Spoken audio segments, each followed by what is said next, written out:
And you're very welcome. I'm sure it's going to be a really interesting hour or so.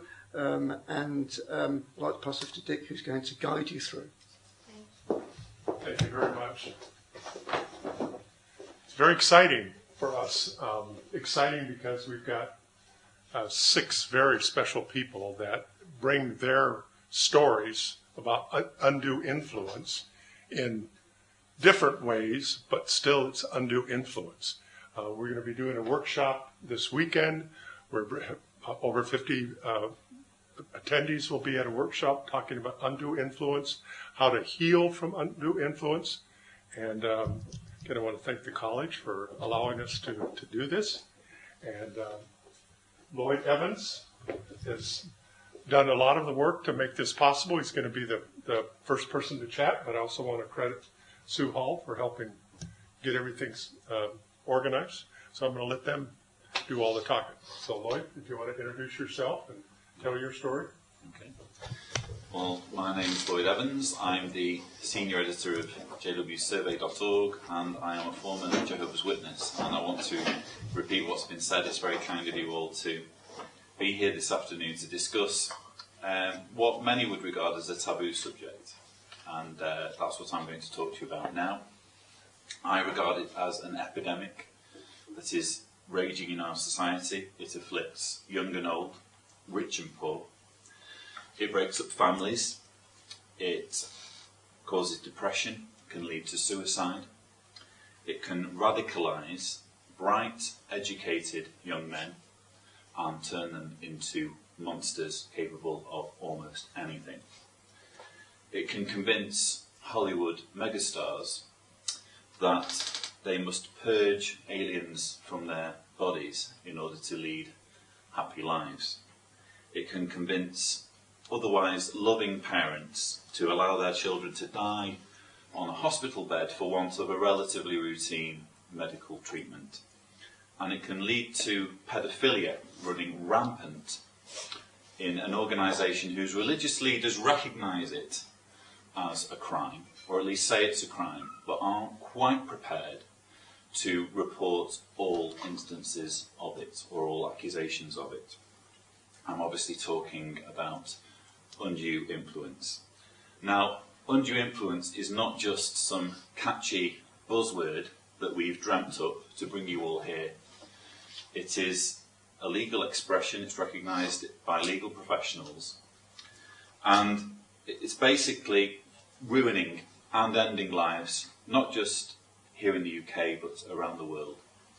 Now, as to what undue influence actually is, its methods, its techniques, we have some people here who are far more qualified than me to explain the nuts and bolts of it. But if you're anything like me, you'll want to know not just how it works, but what it feels like. What does it feel like to be unduly influenced?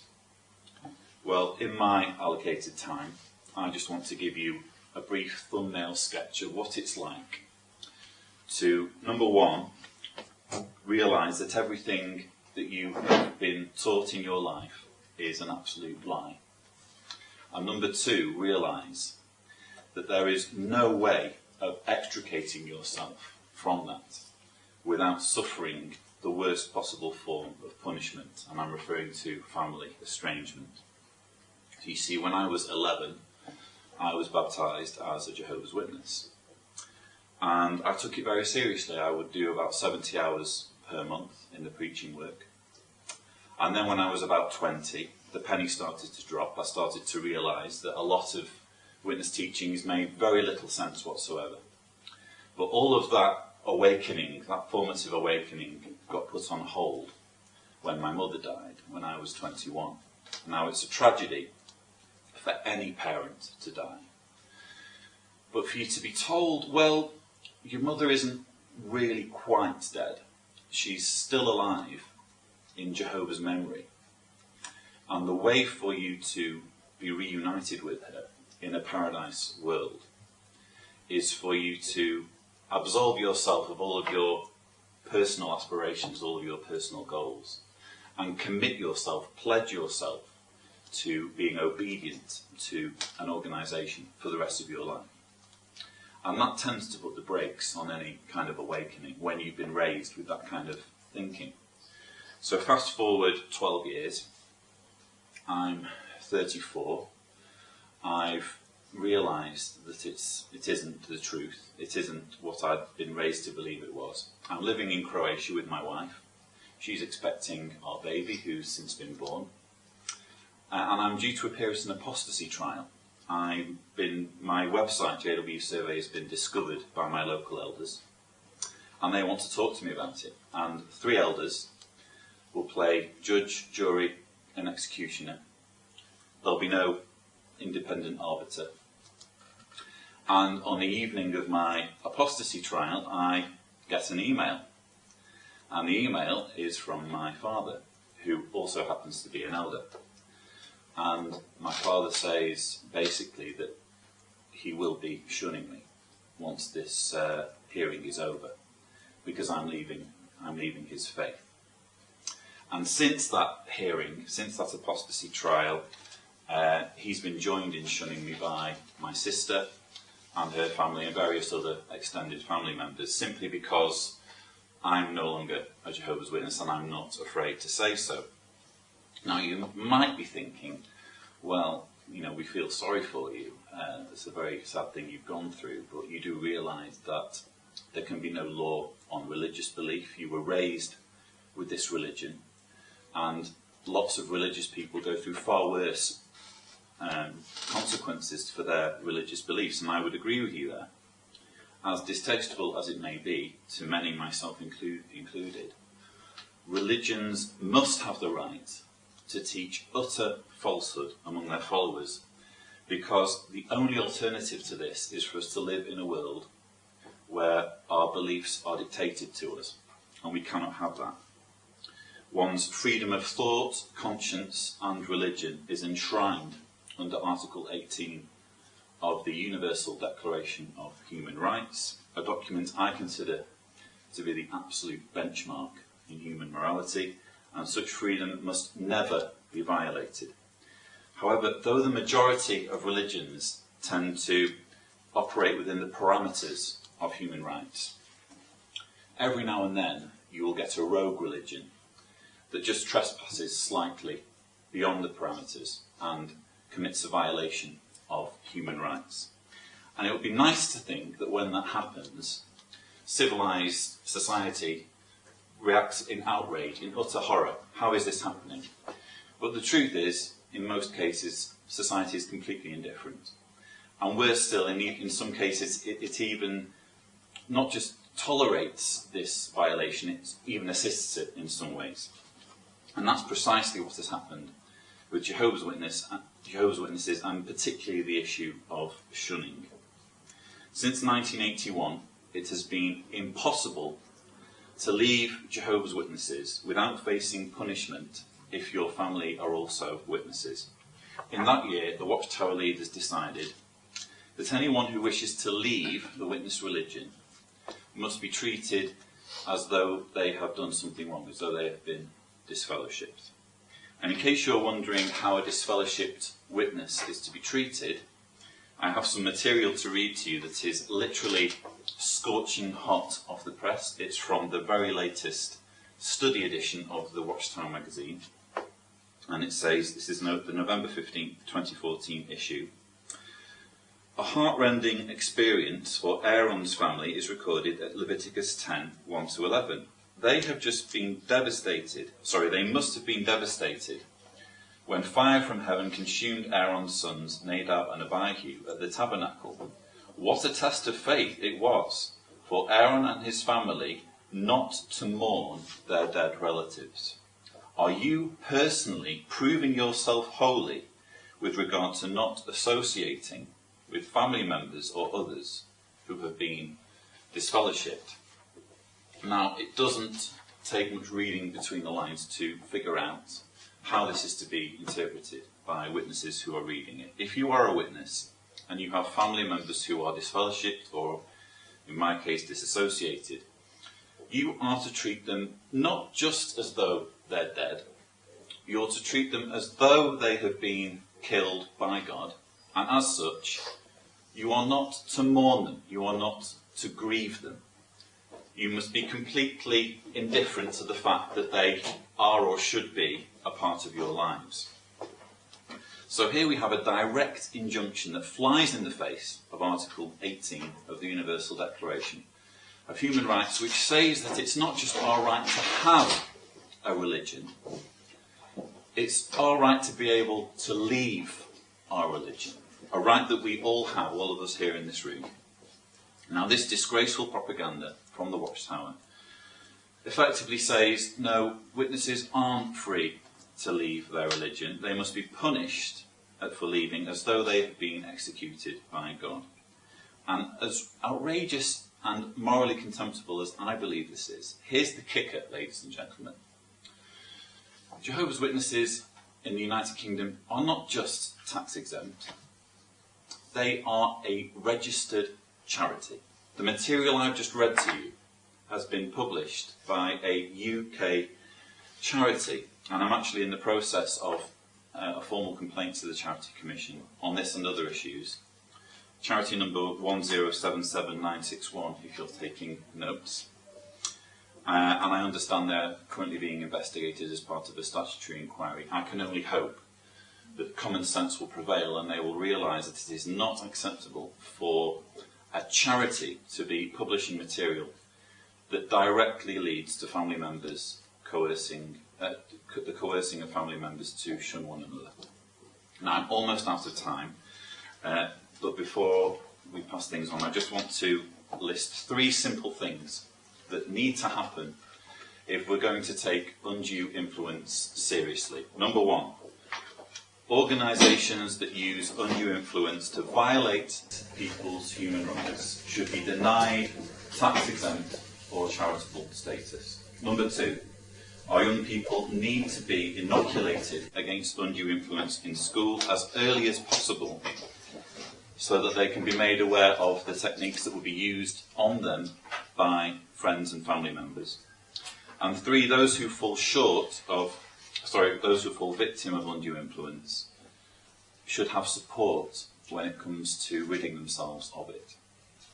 And it would be nice to think that in the 21st century all of those things would be a given, but unfortunately that's not the case. I've probably gone over with my allocated time, but it's an absolute honour to introduce to you Masoud Banisadr, who will take you through the next part. Thank you. Thank you very much. My name is Masoud Banisadr, and I was member of Mujahideen Khalq organization. Since a few years ago, it was recognized as a terrorist organization, not only in Iran, which they were operating, but also in United States and European Union. In 1996, I was here to finish my PhD study in mathematical engineering and chemical engineering, which I was recruited by this group. Then they were a political organization promoting human rights, democracy, freedom, and this kind of values which everybody respects.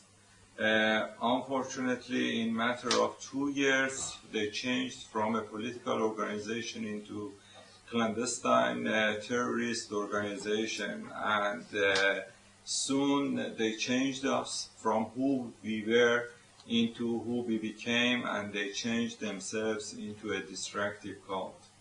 The first suicide bombers, I think, probably in modern times, and at least within Islamic ideology, was done by MEK and in the mosque, killing many people in the mosque, and also I should note for the first time by a woman suicide bomber for the first time blew herself up and with herself killed so many in the mosque.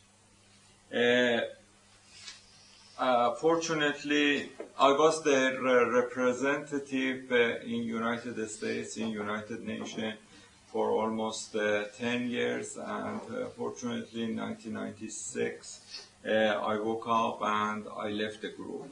The group in 1990 forced all members to divorce their spouses and to leave their children.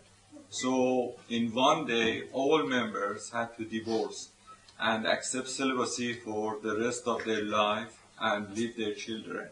This is how destructive this group were. And I have to say, all members accepted these terms, and it was for everybody except the leader. What I am trying to talk today in allocated time that I have is the relation between terrorism, cult, and mind manipulation, or as Steve calls it, undue influence. In my view, I believe terrorism is some kind of virus, like any other virus that we know, HIV or these days Ebola. It attacks us through our weaknesses, through our vulnerability, and it kills us, if not our body, but it kills our personality and our individuality. What are these vulnerabilities? I call it 3 open gates towards our mind, especially minds of young people and these days young Muslims. The first one is injustice, discrimination, injustice, and double standard. I think terrorism exists because of injustice. It has been with us since the beginning of the civilization, and I am afraid it is going to be with us probably till the end of the civilization. Young people are vulnerable. I mean, they feel, they see the injustice, and they become frustrated, angry, raged, and they feel they have to do something about it. So it opens the first gate towards their mind. Then comes ideology or religion. Somebody comes with ideology and religion claiming he has the solution. Here in the West and these days everywhere probably, these are Wahhabi preachers who come from Saudi Arabia, the main export of Saudi Arabia after oil to other countries.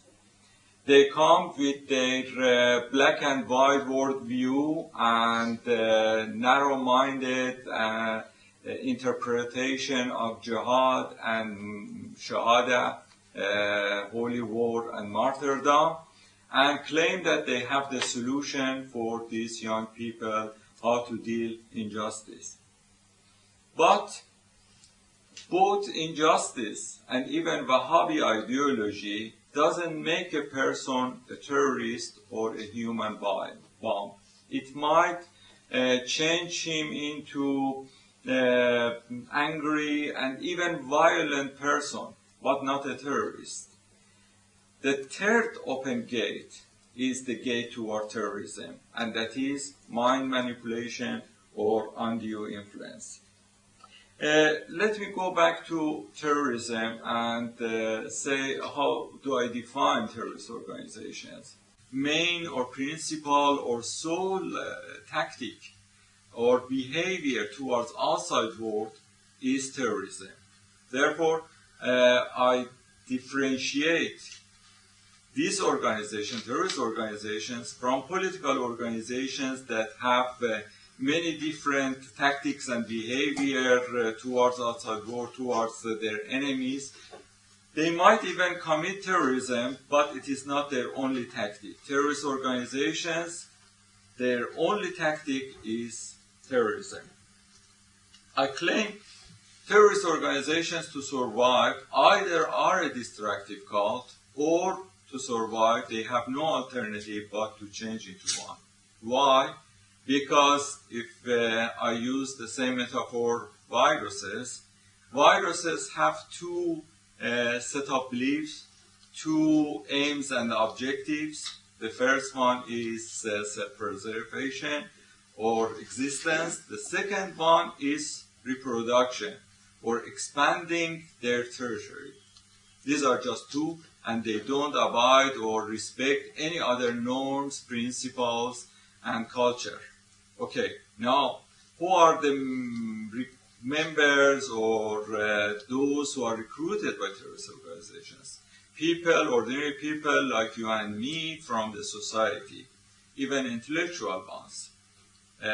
Probably I mentioned that I was PhD student, and still I was recruited by these groups.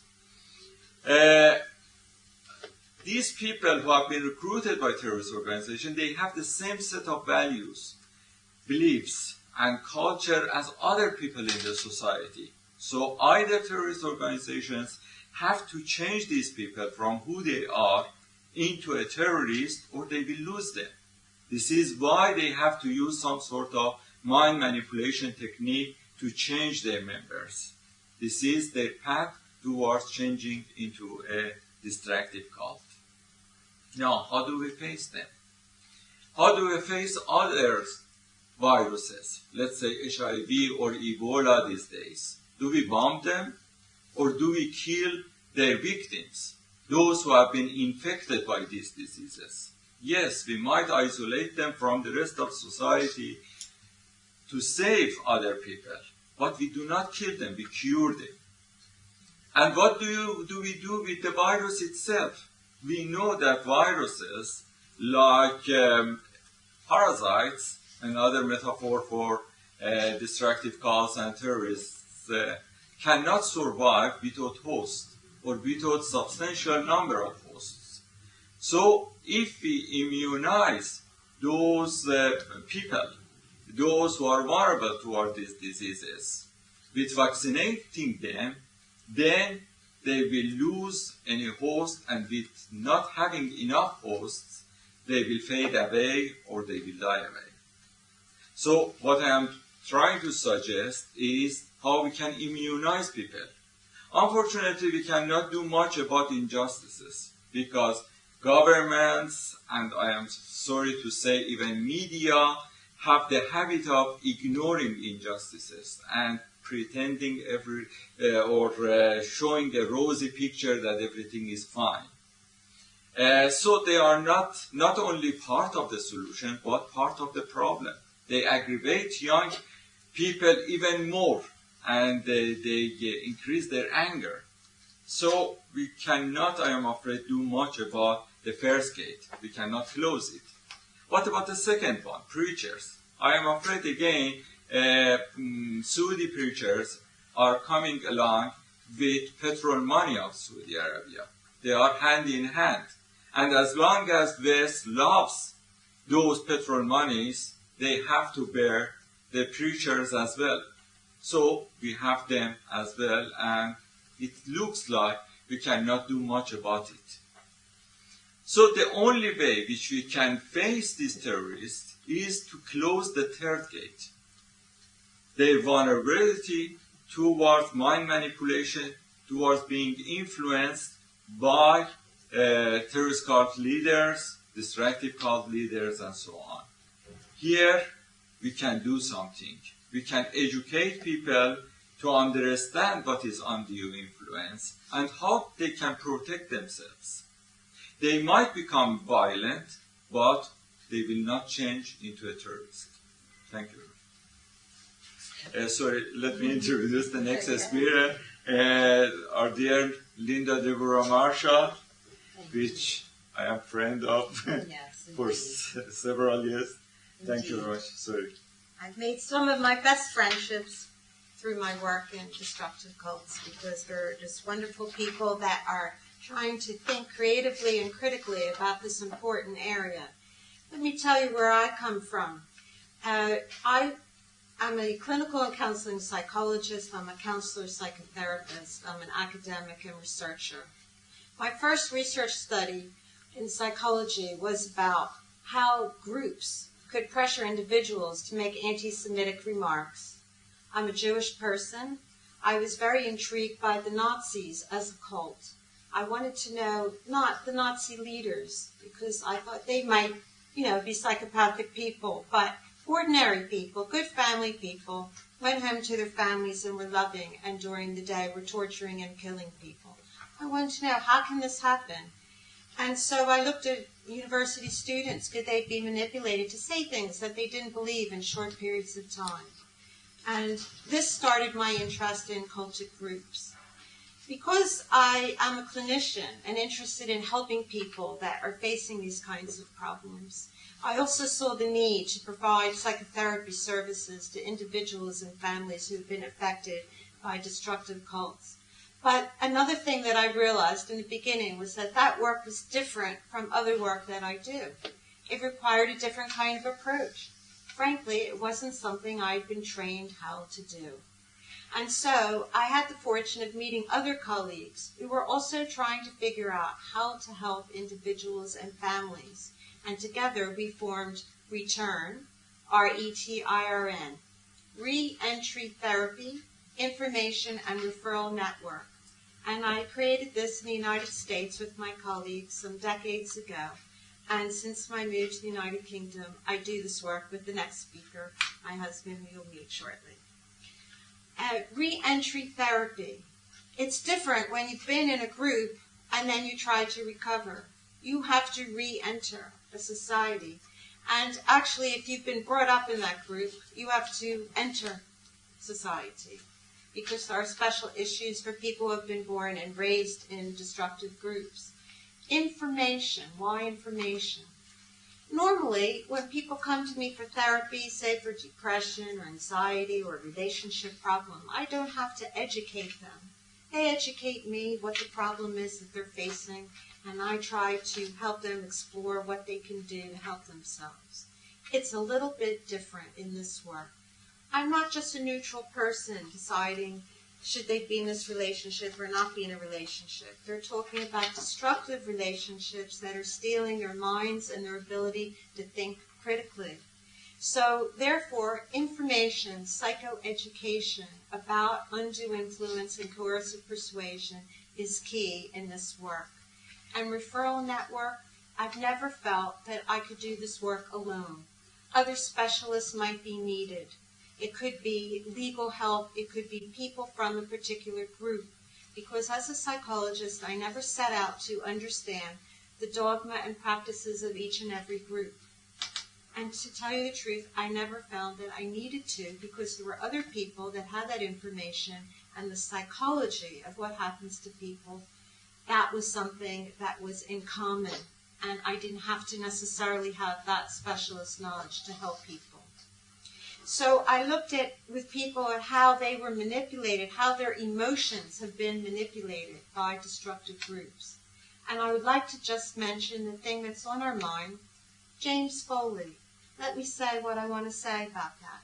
Society's being manipulated into fear, just like what happens to people in cults. Why? Does it matter that he was beheaded? You know what? It doesn't matter. It matters that he's dead. It doesn't matter exactly how that happened. Does it matter if it was a British person who did it or someone else? No. These are things that raise our fears, because we want to think that they're different kinds of people than the rest of us. They're more brutal than we could possibly be, and that they're others, so that we can make the distinction between us and them. And let me tell you, that is what cultic groups do. And that is why families end up seeing me. Because the families became the them, the less than, the people without the special knowledge and information, the people that you either bring them along and recruit them, or they're suddenly worthless. And you think, how could that happen to somebody? But as we've heard, it can happen. Because if you're part of the big thing that's changing the world, a mission, something very important, and your family can't see that way and they're interfering with your ability, then we can disrupt family relationships. And many things can disrupt family relationships, particularly obsessive relationships like addictions. It's very hard to be in a relationship with an addict because it's you, that person, and the substance that's calling to them. So there's an analogy there as well. So I've been working with families for a long time, because I have a lot of empathy for these families. I feel their pain is enormous, and I want to do something to help them. But I would like to see governments do more to help families. I would like to see funding for the type of help that people have paid me privately to do. I would like to see retreats and recovery places where people, individuals, and families can go. We must not forget the families, because they suffer tremendously by suddenly the person that they care about being wrenched away from them and their identity changing, and everything that they valued is gone. Their sense of history is gone. So I work with families. I help them to evaluate the situation, to decide whether they want to do anything. If they don't need to do anything, sometimes families are more worried than they need to be. This is something that has to be evaluated. And I work a lot with families on communication with their loved one and trying to keep that communication open and not just saying to them, you're in a cultic group, because that really doesn't help. And so another thing that I do, I work with individuals who are not sure whether or not they want to stay in a group. I don't do that much work with those people, but it is a part of what I do. And I work more frequently with people who have left a group and have this re-entry process, because what do they put on their CVs about where they've been? How do they explain themselves? When do you tell your next romantic partner where you came from without worrying that you might be seen as weird or abnormal? So I work with these issues, and I've become very interested in self-care for people that have come out of destructive groups, their families and loved ones, and the professionals that work with them. The work is draining, it's emotional, we feel passionate about it. There may be risks and dangers to working in this area, even as a therapist. Things have happened. Nothing terrible has happened to me, but I could tell you little stories. There are risks. And so I became interested in helping people to work towards self-care in this area.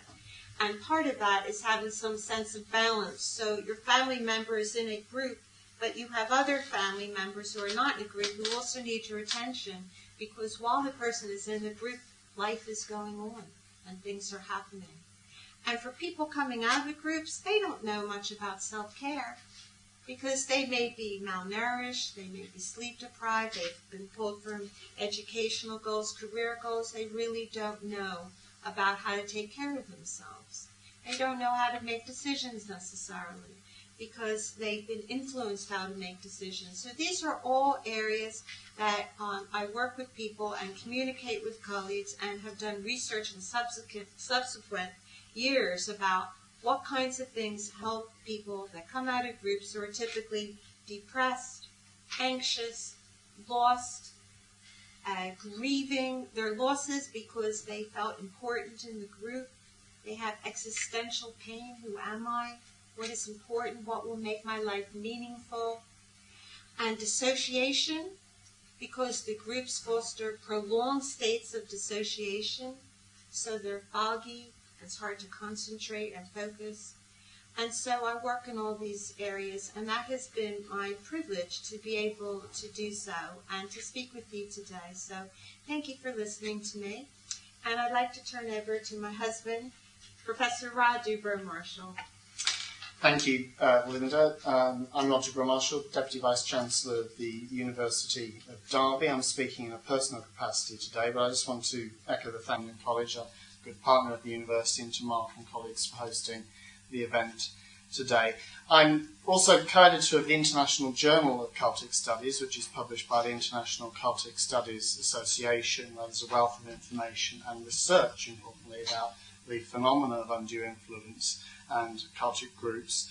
And as Linda said, we work together on return, which Linda's spoken about. I'm a social psychologist, and I specialise particularly in the psychoeducational component of recovery, but also working with families whose loved ones are in abusive groups or relationships, and helping family members to understand the nexus that their family members have been caught up in, and sometimes very long road that lies ahead in terms of attempting to help people leave the groups that they are effectively trapped into. Back in 1997, when I was actually working at what's now Bucks New University, a student came to me with an idea for her PhD project. She had been, as she self-described it, in a Bible-based cult, and wanted to research this further, particularly looking at what it was like to grow up in a group like that. And as a social psychologist who had researched identity issues for many years, I was interested in that issue. And with Lois Kendall, who has done a huge amount of research on second-generation membership, people who grow up in groups over many years, I went with her to conferences in the States of what was then the American Family Foundation, now International Celtic Studies Association. And I remember in 1999 hearing Dennis Turrish speak about political cults, because like a lot of people, I thought that cults were like just religious groups, the stereotypes, the groups that people hear about routinely in the media. And I heard Dennis Turrish talk about political cults and about democratic centralism, the Marxist-Leninist theory of party building, which sounds very impressive, doesn't it? But I then had the revelation almost that indeed I had been in a political cult myself. I had been for a number of years a member of the far-left group that at the time went under the name of Socialist Organiser, or the Alliance for Workers' Liberty, one of many far-left Trotskyist sects that operated in the United Kingdom and in other countries, including in the States, and in which I'd also regrettably recruited my sister into the group for a while. And that led me then, as a social psychologist, to apply the work that I'd done around the social cognition of identity to the phenomenon of undue influence and cultic groups specifically. And I had the privilege for nearly 10 years to work with the late Dr. Paul Martin at the Wellspring Retreat and Resource Centre in Ohio in the United States, which to this day, I believe, has been the only residential treatment program in the world for people who've survived abusive groups or relationships. A good reason, again, why governments need to listen and fund rehabilitation properly for people who've survived these kind of organisations. But over many years, Wellspring did a really good job for many, many people in terms of their recovery. But importantly, they also measured their clients, both at intake and discharge, on a number of psychometric instruments. And I worked with Paul Martin over a number of years, and we developed together research that demonstrated not only was a psychoeducation-focused recovery program highly efficacious, highly effective for people, levels of depression, dissociation and anxiety significantly fell from intake to discharge. But critically, that level of psychopathology for former group members was significantly related both to the group environment, as measured by the Group Psychological Abuse Scale, which is an instrument developed by Chambers, Dole and Grice and Langoni, which is a measure, the only measure really that exists, that measures the level of psychological abuse in a group setting. And also that those measures of psychopathology, depression, dissociation, anxiety, also significantly were related to the extent of the group identity at the time. In other words, the deeper that you believed in the group and were involved in the group, the more there was a level of harm recorded afterwards. And this led us to develop the Totalistic identity theory to explain the phenomenon of the cult identity. For most of us who are not in totalistic groups, we have a range of identities at our disposal. We can move seamlessly between supporting our local football team or our college basketball team to supporting our country, being interested in our families and individuals. We move cognitively between these levels without thinking about it. For cult members, that process is kind of put on hold, in stasis, and the group becomes entirely dominant within the person's psychological makeup. And this is not just a hypothesis I put to you. This is actually the outcome of evidence-based research, where we showed through analysing the data collected for over 600 people at Wellspring, through the relationship between the identity and the psychopathology, that there was this phenomenon of a totalistic identity which left its effects psychologically on individuals afterwards in terms of heightened levels of depression, dissociation and related aspects of anxiety. And it's those findings, and in the International Journal of Cultic Study there are many more findings besides, that means that, for me, what's critical is that governments, when presented with that evidence, listen and respond. It's heartening to see in this country recently the fact that the current government is considering a new criminal offence of domestic abuse for the psychological harm inflicted by a partner within a relationship, a development of the current legislation around domestic violence and abuse. And I believe that that should be widened towards groups that are harmful towards individuals as well as relationships. But as it currently stands, and I work at a senior level for a major employer in my city, if some of the things that I've seen and heard reported from many, many individuals over the years that take place in abusive groups was allowed to happen in my workplace, then action would be taken. Action would be taken by the government through organisations like the Health and Safety Executive, which now, over many, many years, have actually taken action against people who've been psychologically harmed at work, not just physically harmed, but psychologically harmed also. So I believe that because the evidence is there of that psychological harm, both in the many, many stories, but also in the research that I've spoken of, that it's absolutely essential that governments respond to that by looking, for example, at how health and safety legislation, the duty of care that employers have, should be extended to religious groups, political groups, and to people who go along voluntarily to organisations to either worship or to be politically active. In that sense, and to echo the comments earlier by Lloyd and others, religion or politics should not be a shield behind which abusive practice can hide. There should be no exemption to that duty of care on the basis of belief. Yes, people can believe what they want, that's an important principle, but where that leads to abusive practices that harm people, then religion should not be a protection against organisations being held to account for the actions that they take against individuals. In that sense, I believe that all groups should open up their organisation to scrutiny, should be open to reform. The last time I sat between these individuals on the big questions on BBC television, I put to Simon Cooper from the Unification Church in London, would he open up the Unification Church to research so that the world could be convinced that individuals in his organisation were not being harmed by their practices? And he actually said yes, he would. And I welcomed his answer to that question. And I think it is a duty on those organisations to open themselves up, but moreover for government to make sure, as I said already, that no organisation is exempt from that level of scrutiny and that there shouldn't be interventions to reform groups based on the very clear evidence that exists now that undue influence practices in any organisation, whether it's a religion, political group, or indeed any company or organisation, where it's harmful, then clearly action must be taken. And the root of that, of course, must also be, as others have said, and a deep interest of mine through our school system and education system in terms of how we teach people about those risks as well. So that's my work, and what I believe is terribly important, and the reason for this conference today and for the workshop over the weekend. And it gives me great pleasure to hand over now to Jon Atack. I became involved in Scientology when I was 19 years old. There were all sorts of promises. We were going to achieve supernatural powers, none of which I've ever seen.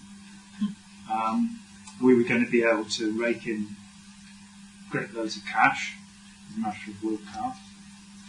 I believed for 9 years. I was an enthusiastic believer. I had the good fortune never to be a living member, so I was not humiliated in the way that most members are. But things became disquieting in the early 1980s with an aggressive attitude coming out from the top, because 11 senior executives of Scientology were sent to prison in the United States for breaking and entering, burglary, theft, kidnapping, and false imprisonment. Most senior of them was the wife of the leader of Scientology, Ron Hubbard. Hubbard himself was named as an unindicted co-conspirator. So I became sceptical and I started to collect evidence. And for the next 7 years, I collected things like Ron Hubbard's FBI files and his Navy files and his Veterans Administration files. But I relied largely upon his own writings, which show massive contradictions. So that, for example, in 1965, he said that he'd been crippled and blinded as a consequence of his injuries in the war. Over in 1950, in an interview with Look magazine, he'd said that he had ulcers fallen down the ladder and had something wrong with his feet, and those were his war wounds. His neighbour records actually support that statement. So I left and I did a great deal of research. I helped many other authors write books. I wrote a best-selling book, which I believe is the first and still the only history of a 20th century cover group, which is quite strange because there are tens of books which are ex-member books, and there are several books trying to analyse membership. But it's quite unusual for there to be a history properly researched. Scientology, in return for this, harassed me for a period of 16 years on an almost daily level. Protesters marched up and down outside my house with placards. My house was broken into. Agents were run against me. People would come and say that they'd been persecuted in some way by Scientology. At one point, the head of investigation for Scientology defected and told me that there were 5 people in my close circle who were writing reports on me, including the man who used to drive me around. It was a very difficult life. It eventuated in me being bankrupted through litigation costs, not through litigation itself, but through trying to pay lawyers. I lost my house, my health deteriorated. And in 1996, I decided that enough was enough. There was absolutely no government support of any kind, despite the Council of Europe ruling in 1993 saying that all member states must fund information about such groups. By this time, I met Steve here. I met him in 1989. We became good friends. And I became progressively more interested in the nature of undue influence. How is it that I was talking with people in Scientology. We have doctors, we have lawyers, we have dentists, we have PhDs, we had a couple of NASA PhDs. How was it that people who were intelligent could be taken in? Such cult groups do tend to recruit people with, on average, 2 years in university. They're not recruiting people who are stupid. They're recruiting people who are competent and will be able to get money for the cult. Now, sitting here today, Scientology now has $8 billion. $4 billion declared to the IRS and $4 billion in offshore accounts. It has a membership, it claims to have a membership of 11 million. It actually, internal reports show, has a membership of only 25,000. Yet you'll see, for example, Richard Dawkins talking about it as a major religion. It's managed to persuade society that it's far larger and far more dangerous than it is. It's also managed, until the internet came along, to silence almost all of its opponents. I worked for 12 years, and there were only about 3 or 4 other people in the world, because harassment is constant. I was accused of rape, I was accused of attempted murder, I was reported for child abuse. These sort of allegations are a standard effect of the intelligence agency, which is at the heart of Scientology. They wish to silence any criticism. I moved over into studying the general principles of undue influence. Let's make a distinction here. I would normally use the term exploitative persuasion, because I don't really think there's such a thing as brainwashing. However, we have a split, that we have many social scientists who, to protect people's liberties, are saying that there is really no such thing as exploitative persuasion. People make free choices and they should be left to do this. On the other hand, we have a legal tradition which stretches back in this country to the 16th century, where it is accepted that if you give something to your lawyer, to your doctor, to your priest, to your counsellor, you can ask for it back. And they have to explain why they should be allowed to keep it. We also, of course, have selling rules, so that if you sign a contract, you have a certain cooling off period. So in law, we have the acceptance of undue influence, but generally in society, we don't. And I, in the last 20 years, since I wrote a piece of blue sky in my book, have looked at other groups. So, for example, if you look at what is called radicalization of Muslims, we find that many experts are saying, well, there are no dynamics to this. We've got this ridiculous thing called the bunch of guys hypothesis, put forward in Canada and accepted by several experts who are advising government, which is that a group of young Muslims get together, play football, go and have a pizza, and decide to bomb something. They dismiss Steve's work, particularly in the late Margaret Singer, without even looking at the dynamics of influence. I would aver that we are all influenced by what's going on around us. There's a piece in New Scientist last week which said that we are bombarded with 100,000 words of persuasion per day in the modern society. So we have spin, we have advertising. And some people think, well, none of this has any influence at all. But the studies tend to show that that's not the case, that by hammering home messages you can change people's beliefs. For example, look at Nazi Germany, where 180,000 patients were murdered by their own doctors in the run-up to World War II. 45% of medical practitioners joined the Nazi Party in Germany. So you have a cultic phenomenon there. You have a cultic phenomenon which is running rife in the world today. It's not only a matter of radicalisation, that we're not proofing people up, we're not showing them how not to collaborate with people who wish to manipulate them, and we're not teaching them about ever more subtle means of manipulating them.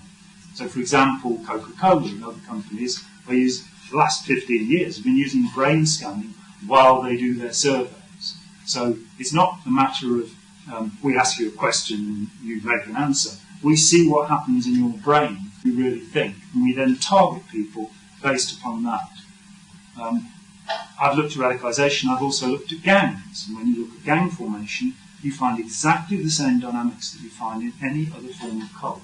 You look at the Crips and the Bloods and how they came about, or indeed go back, there's an excellent book called Gangs of Manchester, about gangs in the 1870s, where it's stunningly like the Crips in terms of their tattoos and their insignia and the fights that they get into and what they believe. So my interest, I've come back and I'm doing some work with ex-Scientologists. I've counselled about 600 ex-members now. I've seen people who've gone through post-traumatic stress disorder as they come out of the cult. They've come to feel that their lives are pointless because they have this wonderful, as they call it, star-high goal of saving the world, and they now realise that they were tricked and deceived, that all they were doing was pouring money into the bank account of Ron Hubbard and currently David Miscavige. It can take people many years to recover. In fact, two experts, Conway and Siegelman, said of Scientology, it has the most debilitating set of rituals of any cult in America, and that they anticipated recovery time unaided to be 12.5 years. I would say they were wrong. It's not 12.5 years. For the most part, people who've been involved in something this invasive do not recover without help. They go to their graves with this stuff still restricting them and preventing them from helping society, because these are often good people, competent people who've been diverted away from the path of help. I would also say that this isn't a problem simply of radicalisation, of gangs, of cults. This is a problem at the heart of our society. It's a problem that we find political parties who are perfectly willing to use deception and spin to convince us of ideas. It's a problem we find in our educational system, because the educational system is still largely obedience-based, rather than being based upon critical thinking and teaching kids to be compassionate, creative, and to think, and to ask questions and say, no, this isn't the right thing. And as Linda can tell you, there are many studies that have shown that if people will comply with social pressures, if we taught children about that, if we taught them to stop and think about things and to discuss things openly and to think critically, we could change society. We could make it so that when somebody seeks to radicalise a young Muslim, they say, hang on a minute, that doesn't add up. But at the moment, we no longer teach any critical thinking in our schools. The rhetoric, which was taught from the Middle Ages into the 20th century, has left the curriculum. So people aren't taught how to analyse, how to evaluate, and how to articulate. I'd like to see that as a change. Having said that, I'm going to hand over to a man who is certainly one of the world's leading experts on these problems, Mr. Stephen Hassan. I'm honored to be here with this distinguished panel. And I guess I feel like Jon is to Scientology what I am to the Moonies, and maybe Masoud is to MEK, and maybe Lloyd is to the Jehovah's Witnesses, and maybe for you, Rod, your former cult as well. The news is ISIL or ISIS, the Islamic State terrorist group, and all the media is talking about how we need to bomb them, or how the people who beheaded the journalist Foley are psychopaths and pirates. But in my opinion, the media, the general public, governments are all missing the core feature, which everyone's been sharing today, is that we live in a world of psychological sophistication about how the brain works, about how people can be influenced, and how an individual or a group can systematically take an intelligent person and break them down and build them up in the image of the cult leader, whether it's a religious cult, a political cult, a therapy cult, a business cult, whatever. The science exists, and I've written 3 books on the subject. I'm probably the dinosaur of the people at the panel, because when I got out, thanks to my family's intervention through a deprogramming of the Moon cult in 1976, the major thing that helped me wake up, aside from meeting former members, one of whom I had recruited into the cult and who had left, the main thing that woke me up was the brainwashing studies of former military intelligence officials of the United States government looking into communist Chinese thought reform programs. And indeed, I went and Robert J. Lifton, Margaret Singer, Lewis West, Edgar Schein, all were mental health professionals for the U.S. government, studying brainwashing, writing about it, explaining how it works. Back in the 50s, the intention was, what can we do to inoculate our troops if they're taken advantage of? But in the height of the Cold War, as America was being pressured to leave Vietnam, it became part and parcel of the armament of the Cold War to use this methodology, to use deception to recruit people. And that's a key point, lack of informed consent. It's a key principle of religious freedom. If we don't know what it is we're getting into, how do we have free will? How do we have free choice? We do not. I took Lifton's model, I took Singer's model, I took West's model. They were all very ivory tower, and I kind of reorganized it into what I refer to as the BITE model, B-I-T-E. It's in the press pack for those in the room. It's going to be on the website along with the videotape. It's on my website, freedomofmind.com as well. And basically the BITE model stands for behavior control, information control, thought control, and emotional control. And I describe a whole set of subvariables under each of these organizing principles, like sleep deprivation. One of the most researched things in science and in medicine is sleep. Chronic application of destructive cults is to keep people busy and not sleeping adequately. You cannot think analytically if you're so tired, and you keep people so busy. It's a key feature. So you can kind of imagine a continuum. There's an imaginary line here with the arrow going towards ethical, constructive social influence, which we all need. I'm a parent of an 11-year-old. I've got to influence my kid to grow up to be a healthy young man. But on this side, it's destructive influence. This side, it's about empowering people to be themselves, their authentic selves, to have their own creativity, to have their own identity, to have their own free will. It's with respect, it's with love, it's with honesty, it's with accountability and responsibility. On this side, though, it's about cloning, it's about dependency and obedience, it's about fear, it's about threats. It's the dark side. And I might go back, Rod was talking about the totalistic identity disorder. Robert Lifton, who seminal book, Thought Reform and the Psychology of Totalism, that outlined 8 criteria of mind control. Later did a book called The Nazi Doctors. I'm also cueing off of what John was talking about, medical doctors. He wanted to understand how could medical doctors sworn to heal and help kill people and do the most horrendous experiments on innocent people, and he called it doubling. In my book, in 1988, I talked about John and John cult member. I know, very crude, but I really was Steve Hassan, son of Milton and Estelle Hassan. And then when I got recruited into the cult, I became Steve Hassan, son of Sun Myung Moon and Hak Ja-han, the true parents of the universe. And this new cult identity suppressed my real identity very systematically.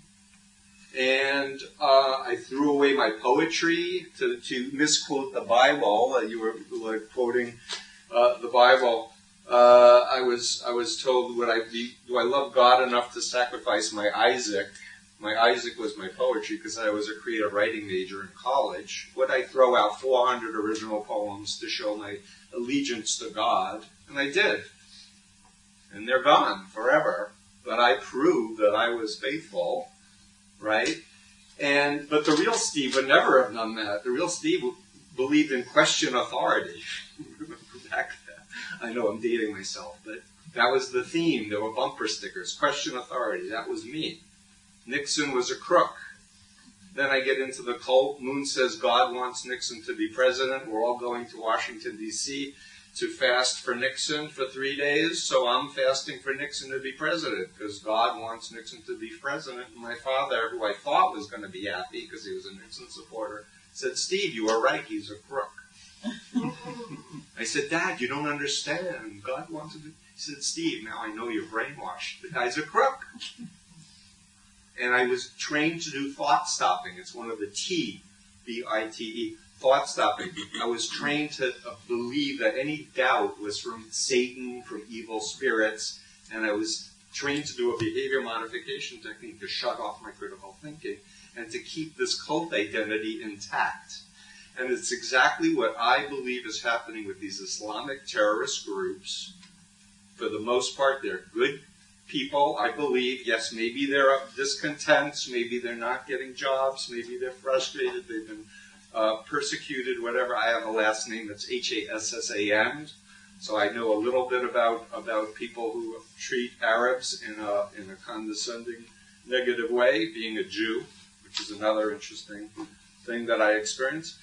But the point is it's so easy with the way we function as human beings to blame the victim or to do what social psychologists call the fundamental attribution error, to say it's something in the person that makes them weak or vulnerable or needing a leader, as opposed to the social environmental influences that are done to them in a systematic way to bring them in and keep them in.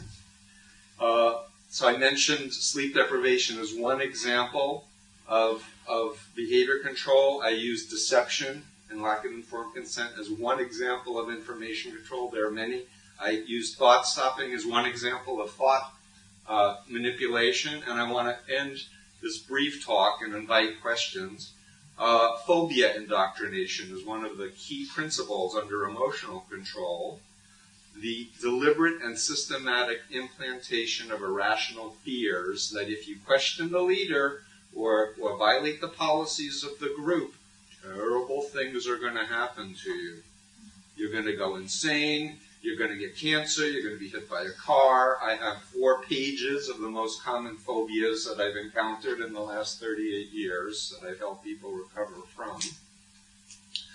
We need to have fear when there's real danger, right? But they trick the amygdala into believing that there's danger when there's no danger.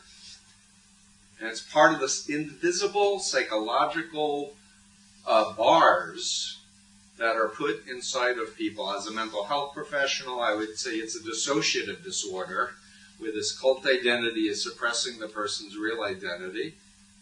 And I further want to just say, I believe that people born into cults have an authentic self that's suppressed. It's not like they don't have it. It's just that they were not given an environment to nurture and bring that up. For those people who rebelled anyway, they walk out of these groups. But as John correctly said, you can walk out physically of the group, but it's still programmed in your neurons unless you consciously re-examine and, in a sense, re-educate yourself to healthy principles. And that's the thrust of my work, is the way to recover from destructive undue influence is to control your own mind, to know yourself, to know how the mind works, to understand, to have a toolbox of influence techniques, so that we can be good citizens. We can act in a responsible, loving way and care for each other and care for this planet and take care of our children and start making good decisions and not just reactive to what the media, the information influences that are coming at us that are skewed. And it really, so Masoud said we got to inoculate people who are potential new recruits. I totally agree. I agree we need critical, thinking skills to be taught as part of that. But I think we need more. And I'll just mention two other things that I think need to be implemented. I think ex-members of other destructive cults are one of the keys to the solution. Why? Because when you're in a mind control cult or an undue influence cult, you think you're doing the right thing, you're following God, or you're following the truth, but it's easy to see other cults as bad and stupid, right? Because you're not being trained to do thought stopping against them. So you can see it over there, right? So if we want to help people get out of one cult, expose them to people and their testimonies of other cults. I believe that ex-members are like white blood cells and corpuscles that are going to help the immune system of the human species to survive. And one other thing that I'll throw out is that when people get recruited by a radical extremist cult group of any kind, including Islamic, friends notice it and parents notice it, but they don't know what to do. They try to argue, rationally argue with them and convince them to leave, which usually backfires and polarizes and sends the person faster and deeper into the cult and isolates them. They're afraid to turn to the police or anyone else because they don't want to get their loved one in trouble. And they're paralyzed. And we need to have non-governmental private entities where people can get help and can get coaching, and that's part of my work, is teaching family members and friends how to communicate to people who have totalistic identity disorder, like that term, because I believe that the human spirit wants to be free. We don't like to be lied to, we don't like to be exploited, we don't want to be abused deep down inside, and if people treat us with respect, people will be responsive. So I just, and we've gone an hour and 15 minutes. Thank you for your patience. We can open it up for questions. But there are things we can be doing actively. We need to learn more, and then we need to teach it, and we need to really think about implementing something that's going to make a difference. And thank you for Dick Kelly for putting this together, of AAWA, AAWA.co.